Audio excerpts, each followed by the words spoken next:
네, 안녕하십니까. 중학교 2학년 역사 과목의 내신에 대비해서 문제 풀이하는 영상입니다. 드디어 다섯 번째 큰 단원 세계대전과 사회변동으로 들어왔습니다. 그 중에 첫 번째 소단원 제1차 세계대전과 국제질서의 변화 같이 공부해보는 영상을 만들어 보겠습니다. 먼저 첫 번째 OX 문제 출발은요, 이 1차 세계대전 직전에 여러 나라들이 이해관계에 따라 가지고 갈등 관계에 있었죠. 누구누구끼리 같은 편인가? 상당히 맨 처음은 생소하고 외우기 어렵고 많이 헷갈립니다. 네, 그거부터 역시 출발을 하겠습니다. 1번 문제, 영국, 프랑스, 러시아 삼국 동맹을 맺었다. 1차 세계대전 직전에 영국, 프랑스, 러시아가 삼국 어쩌고저쩌고 하면서 동맹을 맺은 것까지 맞습니다. 근데 이름이 아니죠.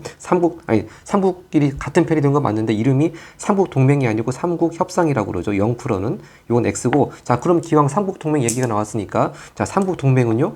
독일하고 그리고 오스트리아, 헝가리 제국하고 이탈리아 이렇게 삼국 동맹 관계에 있었습니다. 네. 자, 즉 항상 오스트리아 점 헝가리 제국 이때는 오스트리아하고 헝가리가 같은 나라였습니다. 한 제국 안에 있었습니다. 그다음 2번으로 갑니다. 19세기 말 발칸반도에서는 러시아는 범슬라브주의를 내세웠다. 자, 이거 일단 맞습니다. 그리고 원래 발칸반도가 어느 나라의 영토였습니까? 원래 오스만 제국의 영토였죠. 원래 오스만 제국이 강성했을 때는 다 발칸반도를 차지했었는데 이렇게 19세기 들어와서 오스만 제국이 쇠퇴하고 어떻게 이렇게 러시아가 계속 남하 정책을 펴면서 많이 오스만 제국이 발칸반도 영토를 러시아한테 빼앗겼습니다. 하여튼 이 러시아는 특히 전에도 나왔지만 슬라브족이 중심이 됐죠. 그러면서 러시아 중심으로 슬라브 계열끼리 같은 또 공동의 번영을 내세우는 범슬라브주의를 내세웠습니다. 그래서 이 범슬라브주의하고 독일, 오스트리아, 헝가리 제국 간에 뭐하고 충돌했습니까? 범게르만주의가 이렇게 또 발칸반도에서 충돌을 하게 되는 거죠. 3번입니다. 네. 제1차 세계대전 당시 이탈리아와 일본 동맹국 가담. 자, 나중에 또 2차 대전 할 때도 나오겠지만 1차 대전 때에도 일본과 이탈리아는 같은 편입니다. 네, 같은 편인데요. 일본과 이탈리아가 같은 편으로 가담한 건 동맹국이 아니고 연합국에 가담했습니다. 연합국. 즉 영국, 프랑스, 러시아, 미국 뭐 그런 같은 연합국에 1차 세계대전 때 가담했기 때문에 일본이 1차 대전 직후에는 승전국의 지위에 있었던 것이죠. 이거 X가 되겠습니다. 그래서 이렇게 일본하고 이탈리아가 또 2차 대전 때 독일하고 같이 한 편이 됐는데 그때는 또 뭐라고 불리는지 그건 또 나중에 2차 대전 파트 공부할 때 같이 보도록 하겠습니다. 하여튼 여기서 1차 세계대전 당시 일본하고 이탈리아는 같이 연합국 편이었다. 근데 여기서 특이한 점. 자, 일단 처음에 삼국 동맹은 독일, 오스트리아, 헝가리 제국, 이탈리아. 여기 분명히 이탈리아가 있지 않습니까? 근데 왜 전쟁 벌어졌을 때에는 이탈리아는 이 동맹국이 아니고 연합국 편에 들었냐? 바로 이제 이 점에서 이탈리아가 많이 헷갈리는 부분이죠. 그러니까 이탈리아 정리하자면 처음에는 이탈리아는 삼국 동맹국에 들었다가 1차 세계대전 난 직후에는 자기들은 전쟁에 가담하지 않겠다고 중립을 지키겠다고 했다가 나중에 연합국 편에 들었습니다. 이런 관계에 있습니다. 처음에 삼국 동맹 쪽에 있었죠. 그 다음에 전쟁 터진 직후엔 중립을 지키겠다고 했다가 나중에 연합국에 가담했습니다. 네. 그래서 이탈리아가 계속 어느 편에 들었는가가 많이 좀 헷갈리고 출제 포인트가 되는 것 같습니다. 4번입니다. 1차 세계대전 당시 참전국에서는 남성뿐만 아니라 여성도 군수물자를 만드는데 동원되었다. 그랬기 때문에 1차 세계대전의 특징 중에 하나가 전방 후방 가리지 않고 남녀노소 가리지 않는 총력전이라는 말이 나오는 것이죠. 총력전. 네. 5번입니다. 파리 강화회의는 1차 세계대전 후에 전후 처리를 위한 회의였다. 이것도 맞고요. 파리 강화회의. 자, 그 다음에 6번입니다. 미국은 국제평화를 위한 국제연맹에 참여했다. 1차 세계대전 이후에 국제연맹이 창설되긴 했습니다만 미국은 국제연맹에는 참여하지 않았습니다. 나중에 2차 대전 끝나고 유엔이죠. 지금 유엔 국제연합에는 참여하죠.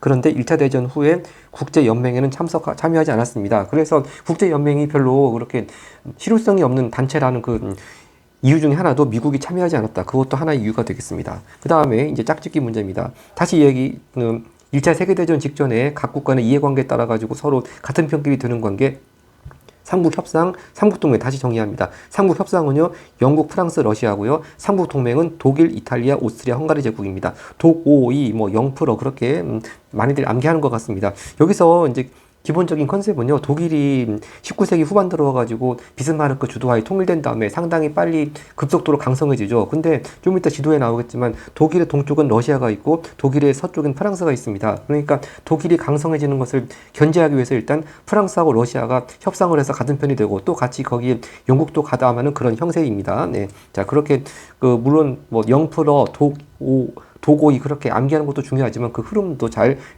같이 이해하면 더 쉽게 암기가 될 것 같습니다. 8번으로 갑니다. 다음 국가와 사상 옳게 연결하시오. 자, 독일하고 또 오스트리아, 헝가리 제국하고 같이 이제 이 사람들이 추구하는 건 같은 게르만족들의 번영, 범게르만주의, 또 러시아는 슬라브족들의 번영, 범슬라브주의, 이렇게 발칸반도에서 충돌했고요. 그 다음 참전국입니다. 자, 일단 동맹국으로 참전한 나라, 당연히 독일, 오스트리아, 독일하고 오스트리아, 헝가리 제국이 동맹국이고요. 근데 여기에 같은 편으로 낀 나라가 바로 니은입니다. 오스만 제국하고 불가리아 같이 껴들었습니다. 그리고 연합국, 여기는 안 나와 있지만 아까 봤듯이 삼국 협상이 중심이죠. 프러, 이 나라들의 주축에다가 나중에 일본, 이탈리아, 미국이 가담하게 됐습니다. 특히 여기 이탈리아, 다시 아까 말씀드렸지만 처음에는 동맹국이었다가 1차 세계대전 발발 직후에는 중립지키겠다고 했다가 나중에 연합국에 참전했습니다. 그런 특징이 있죠. 그리고 이 오스만 제국은 아까도 잠깐 말씀드렸습니다만 그 발칸반도가 원래 오스만 제국 땅이었는데 러시아의 남하 정책에 의해 가지고 러시아한테 많이 영토도 뺏기고 좀 러시아하고 상당히 사이가 안 좋았습니다. 그러다 보니까 러시아와 반대되는 동맹국에 참전하는 또 그런 이해관계가 있었습니다. 네, 그렇게 동맹국에 추가로 참전한 나라 오스만 제국, 불가리아, 그렇게 또 정리하면 좋겠습니다. 그 다음 단답형으로 갑니다. 네, 단답형 첫 번째 10번 19세기 말 독일은 오스트리아, 헝가리 제국, 이탈리아와 함께 이제 역시 도고의 삼국 동맹입니다. 삼국 동맹. 네. 자, 계속 되풀이되니까 삼국 동맹, 삼국 협상 이제 계속 암기하기 쉬울 것 같습니다. 11번 세르비아의 청년이 오스트리아, 헝가리 제국의 황태자 부부를 암살한, 그래서 이게 바로 제1차 세계대전이 발발한 계기가 된 거, 그 유명한 사라예보 사건이죠. 사라예보 사건. 자, 사라예보는 당시 어느 나라의 수도였냐? 바로 보스니아 헤르체고비나의 수도였죠. 네, 보스니아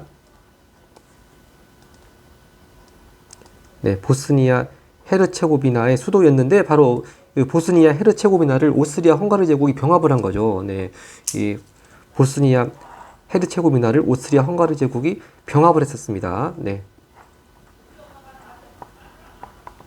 네, 그래서 이전에 이미 병합을 한 상태인데 이 보스니아 헤르체고비나 지역은 이게 좀 발칸반도라서 그런지 원래 옛날부터 비잔티움, 뭐 슬라브계, 이슬람계 막 서로 막 섞여 있었고 하여튼 슬라브계가 많았죠. 근데 오스트리아 헝가리 제국은 또 아까 봤듯이 범게르만주의 아니겠습니까? 그러다 보니까 이 오스트리아 헝가리 제국이 보스니아를 병합하니까 옆에 있는 슬라브 계열인 세르비아, 러시아 그런 쪽을 자극을 한 거죠. 그래서 세르비아 사람들이 이렇게 비밀리에 그 오스트리아 헝가리 제국 황태자 부부를 암살할 계획을 세워가지고 이렇게 보스니아 사라예보를 방문했을 때 이렇게 암살을 하게 됐습니다. 바로 이 암살 사건에 의해 가지고 1차 세계대전이 촉발되게 된 것이죠. 네. 그 다음 12번입니다. 독일은 교정국이나 중립국의 선박을 가리지 않고 무차별로 공격하는 바로 잠수함을 가지고 무제한 잠수함 작전이죠.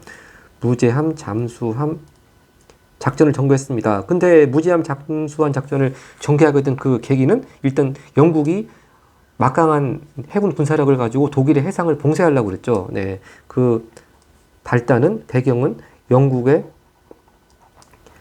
해상 봉쇄, 영국의 독일의 해상 봉쇄에 대항하기 위해서 무제한 잠수함 작전을 폈는데 결국 이 무제한 잠수함 작전에 미국 상선까지 피해를 입다 보니까 미국이 또 1차 세계대전에 참전하는 계기가 되었다고 했습니다. 그 다음 13번입니다. 1차 세계대전 당시 참전국들은 모든 인력과 물자, 아까 그 남성뿐만 아니라 여성도 군수물자 만드는 데 동원했다가 다 같은 맥락입니다.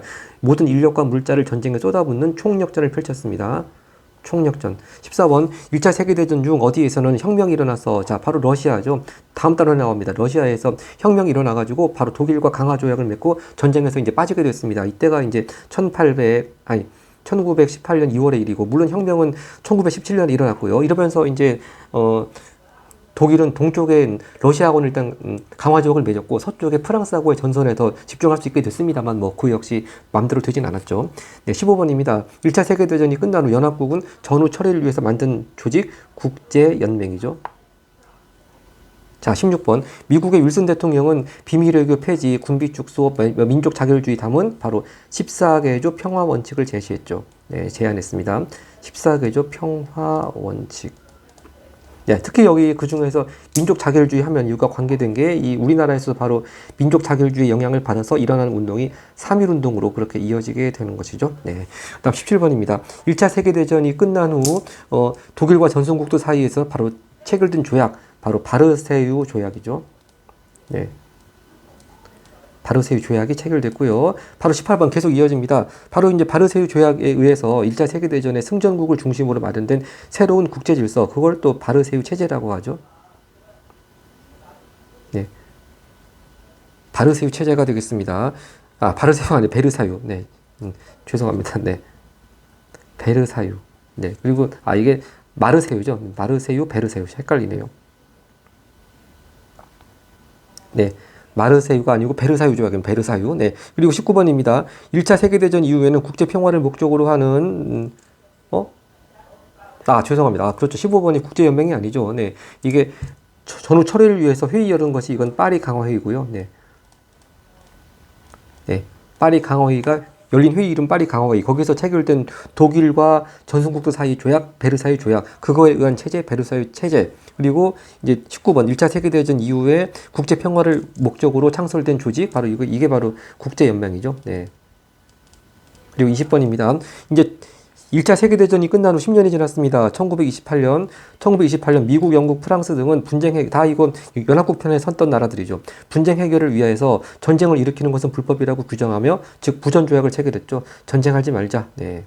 그러나 별로 뭐 큰 실효성은 없는 그런 내용이라는 건 나중에 2차 대전을 통해서 다 드러나죠. 네, 하여튼 1928년은 부전조약입니다. 그 다음 이제 실력 키우기 객관식 문제로 가겠습니다. 네, 객관식 1번 문제는 역시 삼국협상, 삼국동맹 지도로 또 이해하기 쉽게 나와 있습니다. 자, 일단 지금 삼각형 모양으로 러시아, 프랑스, 가가 비어있죠. 뭐 당연히 이 섬나라인 것만 봐도 영국이라고 하는 거 알 수가 있겠습니다. 여긴 영국이고요. 자, 그리고 이미 삼국동맹국 나와 있습니다. 독일, 오스트리아, 헝가리 제국, 여기 범게르만주의죠. 거기에 이탈리아가 같이 맨 처음에는 동맹국이었다고 했습니다. 나중에 전쟁 중간에 연합국 편으로 돌아섰다고 했습니다. 자, 일단 영국에 대한 거 찾아보겠습니다. 삼국 협상에 참여한 거 이것이 맞네요. 네, 벌써 답 나왔습니다. 그리고 2번 베트남을 식민지로 삼은 나라는 이건 프랑스죠. 3번 범슬라브주의를 표방한 나라는 바로 독일이 아니고 러시아죠. 러시아. 그다음에 4번 무제한 잠수함 작전을 전개한 나라가 바로 독일이고요. 5번 보스니아를 점령해서 발칸반도의 긴장을 가져온 나라는 이건 세르비아죠. 네. 그래서 바로 보스니아 헤르체고비나를 점령해서 바로 그 이후에 보스니아 헤르체고비나의 수도였던 사라예보를 황태자 부부가 방문했고, 그 사라예보 방문 때 바로 세르비아 청년이 황태자 부부를 암살한 사건에 의해 가지고 1차 세계대전이 발발했다고 했습니다. 바로 그 얘기가 이제 바로 이번 문제로 이어지겠습니다. 19세기 말 발칸반도에서는 19세기 말부터 이렇게 갈등이 시작됐습니다. 원래 발칸반도 오스만 제국의 영토였다가 다 이렇게 뺏겼습니다. 독일, 오스트리아, 헝가리 제국 중심의 범게르만주의와 러시아 중심의 범슬라브주의가 충돌하였다. 이러한 가운데 세르비아 청년이 오스트리아, 헝가리 제국의 황태자 부부를 암살한 바로 사라예보 사건이 벌어졌습니다. 자, 그래서 다시 되풀이하지만 여기 사라예보는 보스니아 헤르체고비나의 수도였습니다. 근데 이걸 오스트리아 헝가리 제국이 이미 병합을 했고, 그것이 옆에 러시아나 세르비아 같은 그런 슬라브족들을 자극했다고 했습니다. 네. 자, 그래서 세르비아 청년이 이렇게 암살을 했고, 자, 그래서 좀 더 보충하자면은, 자, 이렇게 이를 계기로 1차 세계대전이 일어났다. 왜 어떻게 일어났냐가 좀 빠져있네요. 즉, 오스트리아 헝가리 제국이 먼저 세르비아에 대해서 선전포고를 한 거죠. 네. 네. 선전포고를 했습니다. 그러면서 전쟁이 시작됐고, 여기에 서로 이제 동맹국, 연합국 서로 막 다른 나라들이 가담하면서 전쟁이 크게 확대가 된 거죠. 자, 나머지 선지들도 기억이 가물가물할 수도 있으니까 정리해 보겠습니다. 의화단 운동은 중국이죠. 중국에서 1899년에 바로 그 서양 세력들 몰아내자, 그런 내용으로 해서 막 선교사들 죽이고 뭐 철도 파괴하고 교회 파괴하고 그런 사건이 의화단 운동이었고, 의화단 운동의 결과 또 중국하고 청나라하고 8개국 연합국 사이에 체결한 조약이 신축조약이죠. 네, 의화단 운동이 진압된 다음에 8개국 연합군하고 체결한 조약, 신축조약, 그렇게 다시 기억을 되살려보고요. 이 파쇼다 사건이라고 하는 거 앞전 단원에서 제국주의끼리 서로 충돌한 사건이 있었습니다. 영국에서는 바로 영국의 제국주의 정책은 종단 정책, 즉 아프리카를 북에서 남으로 잇는 바로 종단 정책이었고, 또 프랑스는 무슨 정책이었습니까? 서에서 동으로 잇는 횡단 정책이었죠. 근데 영국의 종단 정책과 프랑스의 횡단 정책이 딱 한가운데, 아프리카 수단의 한가운데 파쇼다에서 충돌했습니다. 그래서 바로 그 충돌한 사건이 파쇼다 사건이고, 이건 1898년에 일어난 일이었죠. 그 다음에 4번 세포의 항쟁. 자, 이게 계속 파란색으로 하니까 헷갈릴 수 있어서 세포의 항쟁은 빨간색으로 합니다. 세포의 항쟁은 인도에서 벌어진 일이죠. 바로 인도에서 또 1879년인가? 그렇습니다. 1857년, 네. 1857년에 벌어졌고요. 근데 이 세포의 항쟁 당시 이 세포이라는 사람들은 바로 영국의 동인도 회사에 고용된 용병들이죠. 근데 이 동인도 회사에 고용된 용병들, 세포이들이 반란을 일으켰고, 이 세포의 항쟁이 진압된 다음에 무굴 제국은 그나마 껍데기나마 있던 것이 완전히 멸망하고, 그때부터 이제 인도가 영국의 직접 통치를 받는 식민지가 되었다고 그랬죠. 그래서 세포의 정쟁이 진압된 다음에 영국령 인도 제국이 수립됨으로써 인도가 완전히 영국의 식민지가 되었다고 했습니다. 네, 그런 의미가 있는 세포의 항쟁이고요. 그리고 마지막 5번 선지 청년 튀르크당의 혁명. 자, 청년 튀르크당 혁명 이건 바로 오스만 제국 얘기고요. 네, 오스만 제국의 얘기고 바로 오스만 제국에서 19세기 말에서 20세기 초에 들어와서도 계속 술탄의 전제 정치가 강화되니까 이제 그런 전제 정치를 타파하고 근대적 국민 국가를 수립하자는 운동으로 입헌 국가를 수립하자는 운동으로 1908년에 일어난 운동이 청년 튀르크당 혁명이죠. 물론 그 전에 19세기 때 탄지마트 운동도 있었습니다. 계속 이어지는데 좀 기억이 가물가물해질 것 같아가지고 다시 한번 개념들 정리해봤습니다. 그 다음 3번으로 가겠습니다. 네.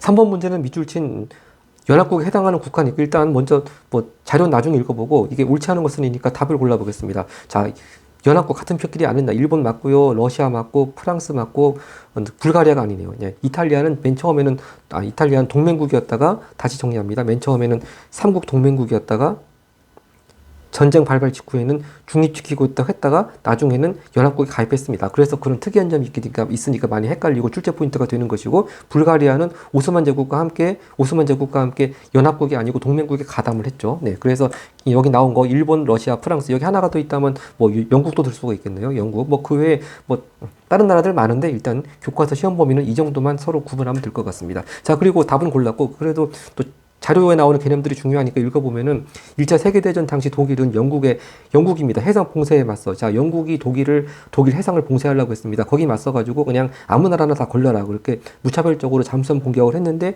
그 과정에서 미국 상선이 피해를 입었습니다. 그래서 미국이 처음엔 전쟁에 개입하지 않으려고 했는데 결국 미국도 전쟁에 개입했고 연합국 편에 섰습니다. 네, 그 얘기 무제한 잠수함 작전인데 여기서 특이한 거는 해상 봉쇄 얘기 나오니까 이게 19세기 초반에 나폴레옹의 또 해상 봉쇄가 생각이 나죠. 그러니까 자, 참고로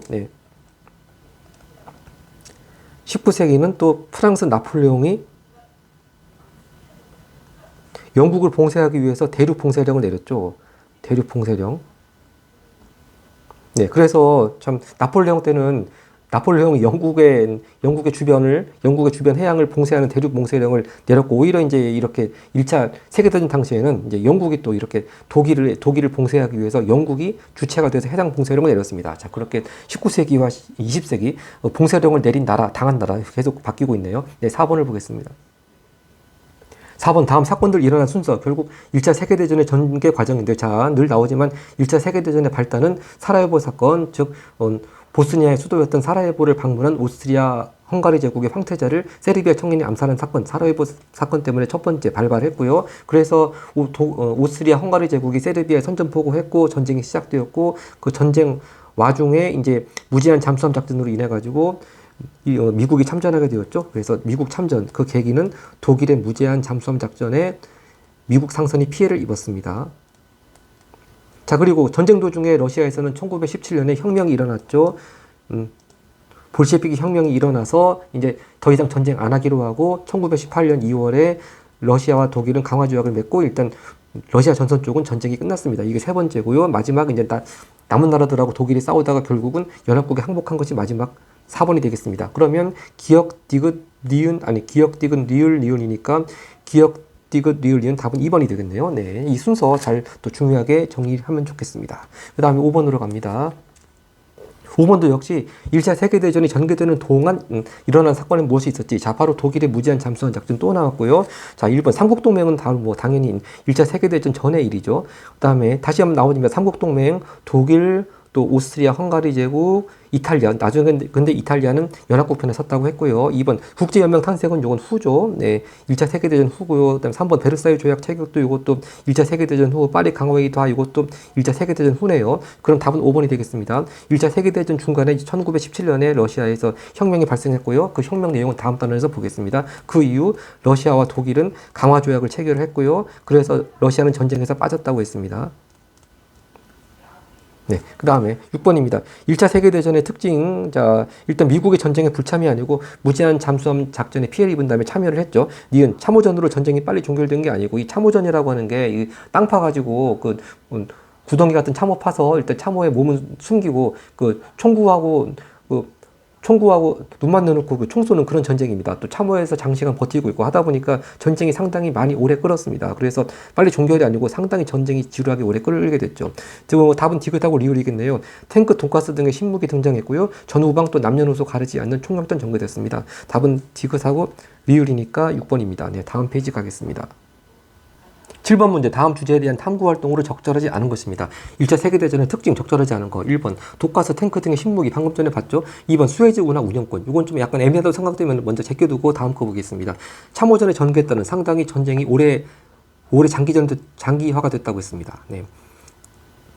땅 구덩이 파고 들어가서 잘 안 나오니까요. 4번 여성들이 군수공장에 동원된 현황을 바라본다. 바로 이거 총력전이고요. 5번 전쟁으로 인한 인명재산 피해를 다른 전쟁. 그 전에 전쟁하고는 비교도 안 되는 진짜 참혹한 결과가 일어났습니다. 그럼 다 맞고 답은 그럼 2번밖에 될 것이 없네요. 그래서 기왕 나온 게 일단 수에즈 운하 운영권은요. 물론 수에즈 운하라고 하는 게 저거죠. 이게 이집트에서 지중해 홍해를 잇는 거죠. 그전에는 이 수에즈 운하가 없을 때는 이렇게 유럽 쪽에서 유럽 쪽에서 인도 쪽으로 가려면, 아시아 쪽으로 가려면 멀리 아프리카 남쪽 희망봉을 돌아서 갈 수밖에 없었습니다. 근데 이 수에즈 운하가 뚫림으로 해가지고 지중해에서 다이렉트로 홍해로 나가면서 인도양 아시아 쪽으로 나갈 수 있게 된 거죠. 그 수에즈 운하를 그래서 개통한 나라는 일단 이집트죠. 네, 당연히 이집트 운하가 있는데 이집트에서는 참 야심차게 운하를 만들어서 이게 1869년에 개통을 합니다. 그런데 이 수에즈 운하 만드는 과정에서 상당히 많이 빚을 지게 되었죠. 그래서 영국, 프랑스 같은 나라들, 서구 열강들에 의해 가지고 많이 간섭을 받게 됐고, 그러다 보니까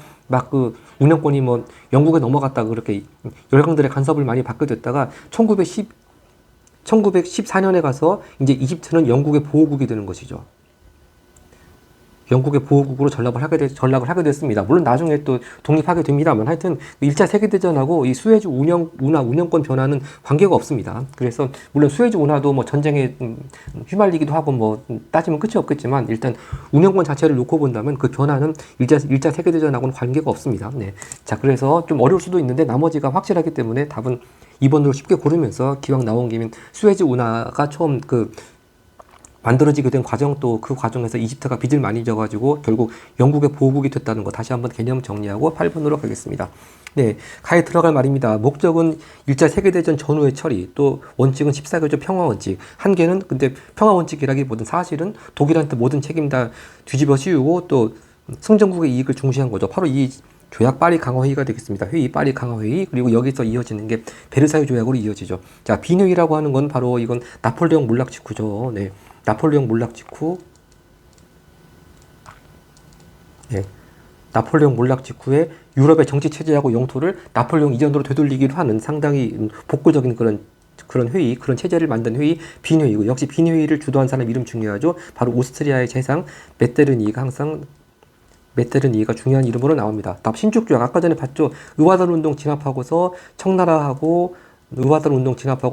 8개국 연합군 사이에 체결한 조약, 신축조약이고요. 부전조약은 아까 전에 잠깐 단답형에서 봤습니다만 1928년에 미국, 영국, 프랑스들과 앞으로 전쟁하지 말자 그런 조약이 부전조약이고요. 포츠모스 조약은 이게 1905년 러일전쟁 직후에 러일전쟁 끝맺으면서 미국의 중재로 체결한 조약이 포츠모스 조약입니다. 네, 다시 한번 앞에 나왔던 개념들 정리하고 9번 가겠습니다. 네.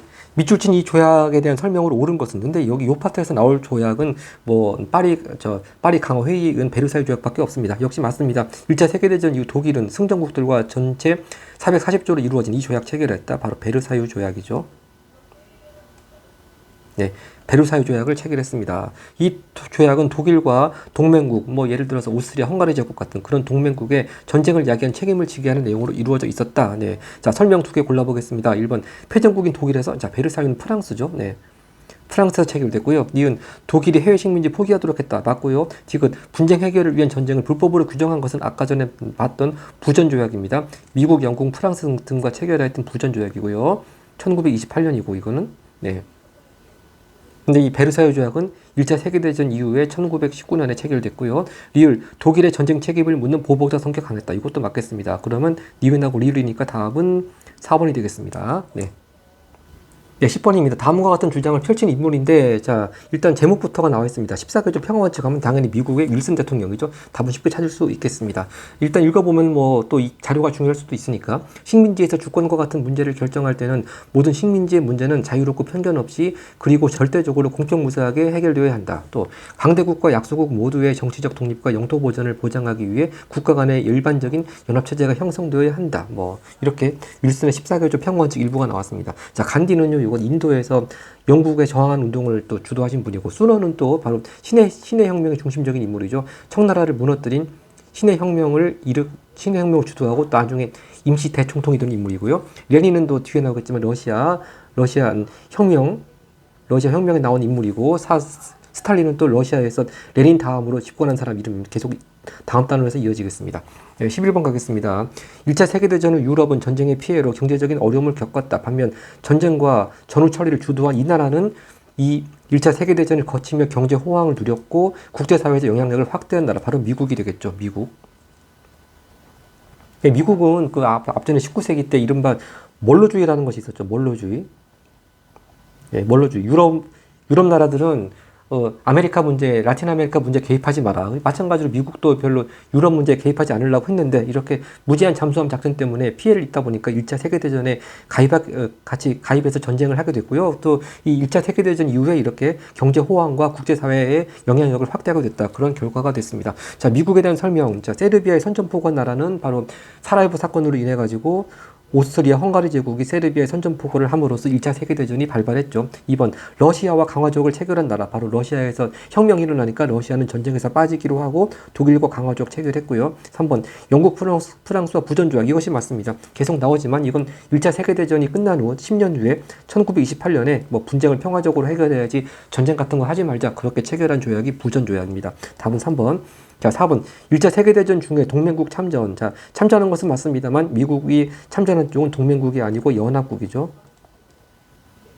5번 선지. 1차 세계대전 중 혁명으로 새로운 정부가 수립된 나라는 러시아가 되겠습니다. 12번 갑니다. 12번 중요한 문제라고 표시가 되어 있는데요. 설명을 듣고 무엇인지 맞춰보세요. 1차 세계대전 이후 창설된 단체, 국제 편황을 목적으로 했는데, 자, 미국이 불참했던 한계가 있었습니다. 바로 국제연합이 아니고 국제연맹입니다. 국제연맹. 이제 국제연합은 2차 세계대전 이후에 지금의 유엔이죠. 우리 의화단 아까 했습니다. 1899년에 서양 세력들 몰아내자. 그렇게 일어나는 운동, 그 이후에 신축조약 체결됐다고 했고요. 독립협회는 조선 얘기죠. 네. 조선에서 1896년 활동한 단체고요. 그 다음에 동인도회사는 요건 또 뭐 영국도 있고 네덜란드도 있고 뭐 동인도회사, 그 아시아 쪽에 진출하면서 결국 식민지의 발판을 만든 거 동인도회사들이고, 네, 이렇게 해서 국제연맹 쉽게 답을 찾았습니다. 고난도 문제 보겠습니다. 13번입니다. 가나다, 세계의 나라를 쓰는 거네요. 1차 세계대전이 일어나자 강력한 해군력을 지니고 있던 가나다는 북해 바다를 봉쇄해요. 자, 봉쇄한 주체, 이건 영국이죠. 가가 영국입니다. 네, 아까도 말씀드렸지만 영국이 19세기 초에 나폴레옹 때는 또 나폴레옹에 의해 가지고 봉쇄를 당했는데 이렇게 20세기 들어와서는 또 영국이 주체가 돼서 봉쇄했습니다. 자, 어느 나라를 고립시키기 위해서? 독일이죠. 나는 독일이 되겠습니다. 그리고 이 독일은 무제한 잠수함 작전을 펼쳐 중립국 선박까지 마구잡이로 공격하니까 이로 인해서 어느 나라 여객선이 피해 입었습니다. 미국 여객선이 피해를 입게 되면서 바로 미국이 1차 세계대전에 참전하게 되었습니다. 바로 차례대로 영국, 독일, 미국. 그러면 답은 2번이 되겠네요. 네, 그 다음에 14번 갑니다. 다음 조약이 체결된 시기 연표에서 고릅니다. 일단 이 조약이 뭐 독일 해외 식민지 포기한다. 그리고 뭐 독일은 일반 의무병제 폐지, 독일 육군 지원병제 조직, 독일 뭐 잠수함 만들지 말아라. 뭐 1차 세계대전의 모든 책임 독일에게, 뭐 그다음에 독일은 어쩌고 이 막대한 돈에 이렇게 배상금까지 지불해야 됩니다. 바로 이거 베르사유 조약이지 않겠습니까? 베르사유 조약, 1차 세계대전이 끝난 후 1919년에 체결된 베르사유 조약인데 그 연표 찾아보겠습니다. 일단 연도를 모른다 하더라도요. 1차 세계대전이 끝난 후니까 바로 답은 라 구간이 되겠죠. 독일이 완전히 항복한 다음에 1918년 항복한 다음에 파리 강화 회의가 열렸고 1919년에 베르사유 조약이 체결됐습니다. 자, 그리고 이제 그 후에 20년에 국제 연맹이 창설됐네요. 자, 그리고 사라예보 사건 1914년, 이렇게 다시 말씀드리지만 오스트리아 헝가리 제국의 황태자 부부가 사라예보를 방문했을 때 세르비아 청년이 바로 황태자 피해자 부부를 암살한 사건에 의해서 오스트리아 헝가리 제국이 세르비아에 선전포고함으로써 1차 세계대전 발발했습니다. 그리고 이제 그 직전에 이제 바로 그 유럽에서의 긴장 관계, 갈등 관계를 나타내는 그런 것이 영국 러시아 협상, 영국 프랑스 협상 등등 해서 삼국 협상이 되는 것이죠. 네. 자, 그래서 연평 문제까지 하고 일단 객관식 문제 맞추고 서술형 문제를 보겠습니다. 서술형 첫 번째 15번은요. 다음 자료를 바탕으로 세계대전 1차 대전 특징, 자, 탱크 있고 잠수함 있고 네. 전에 없던 무서운 무기들이 등장했습니다. 그럼 답을 간단히 써보겠습니다. 네, 이렇게 발달된 과학기술을 바탕으로 탱크, 잠수함 여기 나왔죠. 또 하나 더 들자면 독가스 같은 거 이런 신무기가 사용되었습니다. 그 다음 16번 가겠습니다. 16번 자료를 읽고 답하시는데요. 이 그림 물론 작아가지고 잘 크게는 안 보입니다만 이 그림 내용은 이렇습니다. 이것의 특징을 풍자한 것이다. 기둥 뒤에 숨어 울고 있는 아이는 독일을 상징하고요. 기둥 옆에서 무엇인가를 달라고 하는 자세의 어른들은 승전국을 상징한다. 그러면 독일하고 승전국 사이 체결한 조약 바로 베르사유 조약이 되겠죠. 파리 강화 회의에 이어서 체결된 조약 베르사유 조약입니다. 자, 그러면 이제 위 그림을 통해 알 수 있는 그 가 조약, 베르사유 조약의 특징과 내용 서술하죠. 그러면 이제 상당히 독일한테 이제 막 승전국들이 좀 어찌 보면 독일의 입장에서 보면 뭐 막대한 배상금도 그렇고 식민지 포기하라는 것도 그렇고 상당히 무리한 요구를 한다고 볼 수 있는 거죠. 네. 자, 그런 내용으로 써주면 되겠습니다. 네, 이렇게 베르사유 조약의 특징 정리해 보겠습니다. 패전국인 독일에게 모든 책임을 묻는 보호복적 성격이 강했고요. 그래서 그 결과 독일은 해외 식민지도 상실했고요. 국내 영토 일부를 다른 나라에 넘겨야 했고요. 또 막대한 배상금 물어야 했습니다. 결국 이러한 또 너무 무리한 조약 내용 때문에 독일 내부에서 또 많이 반감이 거세지게 되고 그래서 나중에 2차 대전 직전에 히틀러가 등장하는 그런 배경이 되는 것이죠. 네, 마지막 17번 가겠습니다. 자료를 읽고 답하시오. 이 기구는 미국 대통령 윌슨의 제안과 또 파리 강화회의 결의에 따라 창설했다. 그럼 말할 것도 없이 이 기구는 국제연맹이 되겠습니다. 국제연맹인데 바로 2번 두 번째 서술형 문제는 이 국제연맹이 갖는 한계 두 가지만 한번 써보겠습니다.